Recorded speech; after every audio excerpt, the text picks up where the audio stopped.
और क्या कर रही हूँ? कभी तुम्हारी सुन रही हूँ, कभी तुम्हारी अम्मा की सुन रही हूँ, कभी तुम्हारे अब्बा की सुन रही हूँ, कभी तुम्हारे बहनों की सुन रही हूँ, कभी तुम्हारे भैयों की सुन रही हूँ। सुन ही रही हूँ कब से। मेरे दिल की कौन सुन रहा है यहाँ पे? मुझे तो हर कोई सुना के चला जाता है। कभी तुम्हारी माँ सुना के चली जाती है, कभी मेरी देवरानी सुना देती है, कभी मेरी जेठानी सुना देती है, कुछ नहीं तो तुम्हारी बहनें आके मुझे सुना देती है।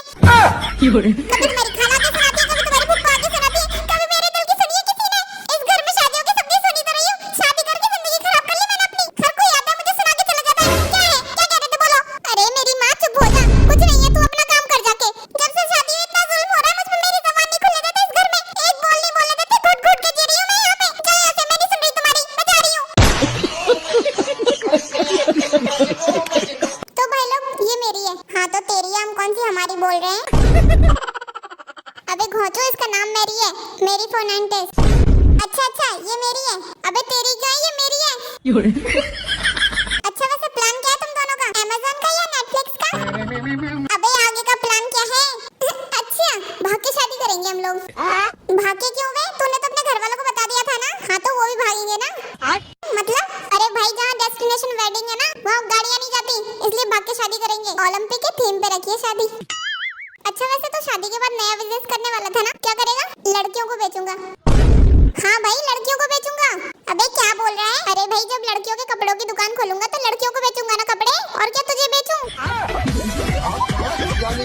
सुनो मेरे फोन पर पड़ोसन की कॉल आ रही है, उठाकर कह दो कि मैं नहाने के लिए गई हूँ। पर क्यों? अरे क्यों क्या? मेरा दिल नहीं ऐसे बात करने का, मना कर दो उससे। अरे उठाओ ना। हेलो। ओफो आज मैडम कहाँ है आपकी? वो नहाने गई हैं। जब वो नहाकर निकलेंगी तो मैं आपकी उनसे बात करा दूंगा, ठीक है? Bye bye. बाय। वैसे तो मुझसे बात करने के लिए तड़पते रहते हो, और आज जब मौका है, दस्तूर है तो बाय। अरे वो मतलब परेशान ना हो, मैं तुम्हारा ज्यादा वक्त नहीं लूंगी, बस मुझे एक बात क्लियर कर दो।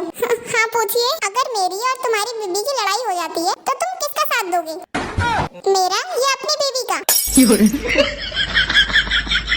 वो आप तो लड़ ही नहीं सकती ना, आप तो इतनी अच्छी दोस्त हैं। अच्छा मान लो लड़ाई मैंने शुरू की है, तो तुम किसका साथ दोगे? मेरा या अपनी बीबी का? मैं मान ही नहीं सकता क्योंकि आप इतनी मैच्योर हैं, आप लड़ ही नहीं सकती। अच्छा मान लो तुम्हारी बीवी ने लड़ाई शुरू की है, तो तुम किसका साथ दोगे? मेरा या तुम्हारी बीवी का? ये भी मैं नहीं मान सकता क्योंकि मेरी बीवी बहुत सुलझी हुई है, वो लड़ ही नहीं सकती। ओफो मान लो हम दोनों की लड़ाई पहले से ही हो रखी है, तो तुम किसका साथ दोगे? मेरा या अपनी बीवी का? मतलब लड़के ही मानोगे? हाँ अब बताओ किसका साथ दोगे? बताओ पति देव किसका साथ दोगे? तुम्हारा। मुझे पता ही था तुम मेरा साथ दोगे। बाय। ये क्या हो गया? Women.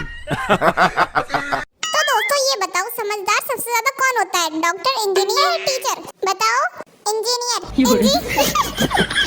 गलत जवाब। सबसे ज्यादा समझदार टीचर होता है। लोग डॉक्टर और इंजीनियर बनना चाहते हैं, लेकिन मैं टीचर बनना चाहता हूँ। बताओ क्यों? हाँ बताना। एक बार सुनो। हाँ सुना। 10 इंजीनियर, 5 डॉक्टर और 1 टीचर हेलीकॉप्टर में जा रहे थे, उसमें वजन ज्यादा हो गया। अच्छा तो पायलट ने बोला सब लोग रस्सी से लटक जाओ तो शायद वजन कम हो जाए। अच्छा तो सब लोग रस्सी से लटक गए। फिर पायलट ने बोला ना किसी को तो कूदना पड़ेगा वरना प्लेन क्रैश हो जाएगा। अच्छा तो टीचर ने बोला कुर्बानी मैं दूंगा, क्योंकि हर बार टीचर ही कुर्बानी देता है। डॉक्टर इंजीनियर बनाने के लिए भी टीचर कुर्बानी देता है, वो मेहनत करता है तुम्हें पढ़ाने में, है कि नहीं? हाँ भाई बिल्कुल। फिर टीचर ने बोला बच्चों मैं कुर्बानी दूंगा, मेरी कुर्बानी पर बजाओ ताली। बजा दी ताली। डॉक्टर इंजीनियर ने बजा दी ताली रस्सी छोड़ के। कौन बचा? टीचर। और बताओ हबीब भाई।